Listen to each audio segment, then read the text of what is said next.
Neoclassical columns going on to our left and right, and then we're going forward into one of the most popular rooms, which is the 1840s gallery. Here at Tate, we hold Britain's collection of British and 20th century art for the nation to enjoy. And so it's our responsibility to ensure that everybody gets the chance to experience it. Can I see the mask?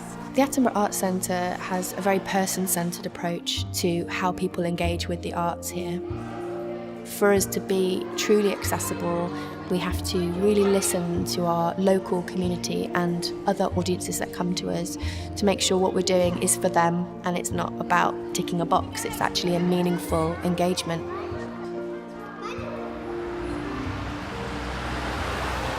We've got 4 Tate sites, and across all the sites we ensure that access to the building is as complete as possible. But of course, once people are inside the building, we need to think about how our visitors are able to engage with the collection, intellectual access, if you like.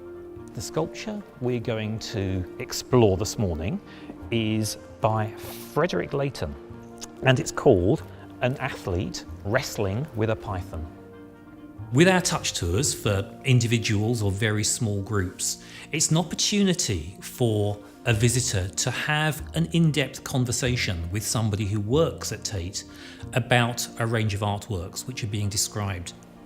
You can really tell the difference between veins and sinews because the veins just don't follow the same pattern. I love the way you get the python's body against his arm like that. Feels like quite a straight nose. It is. We used to call that an attic profile. Yes. You know, that's quite a Greek nose, isn't it? Just there in his shoulder. Oh. Can you feel that very, very deep dimple? A dimple? I was going to use the word dimple, yes. That's exactly what it is. Usually we get things described to us. Someone else looks at them and says, this is what is happening here. This is a man wrestling with a snake, and we could talk about the way the snake's glaring at him, but touching the snake's face at the same time as his face and seeing that happening in my mind directly, that's really special. Tate has an access advisory group who are a board of disabled people who advise us on our processes and practices, so that when we're creating a new initiative, we make sure that we are engaging with people with experience of having access needs, so that disabled visitors are included at the very start and at the planning stage of any project that we run.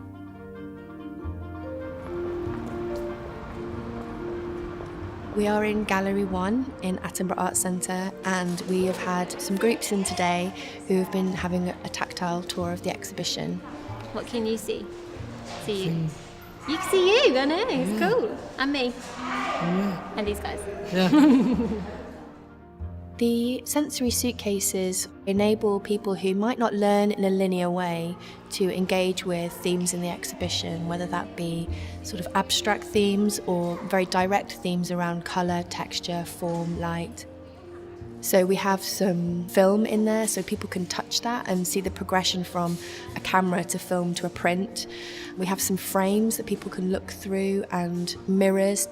We have torches and magnifying glasses, and we're really thinking about how they can engage with the exhibitions in a very tactile and sensory way. There's your nose. We try to programme crossovers between our creative learning programme and our performing arts programme and the exhibitions programme, and the learning programme that I manage kind of weaves through all of those to try and bring audiences along with us, and also to enable them to feedback and inform what we do in the future. There's still far too many sectors of our communities that feel, for whatever reason, that the arts are not for them, that they're excluded. So one of the reasons why we started to have an education and outreach team was to encourage those people to feel that they can access the arts and that there is something really pleasurable about doing so. I mean, in the last 7 years, we've grown our audiences from 25,000 to over 109,000. I think that reflects the interest in the work and the repeat visits that we will get from people who understand that we are trying to break down barriers, we're trying to create opportunities for dialogue and discussion. You can really see, particularly in Britain, I think that Tate has a very inclusive philosophy towards its public. More and more, access is not owned by visitor experience or learning. Access is being incorporated into so many different projects and activities throughout the gallery.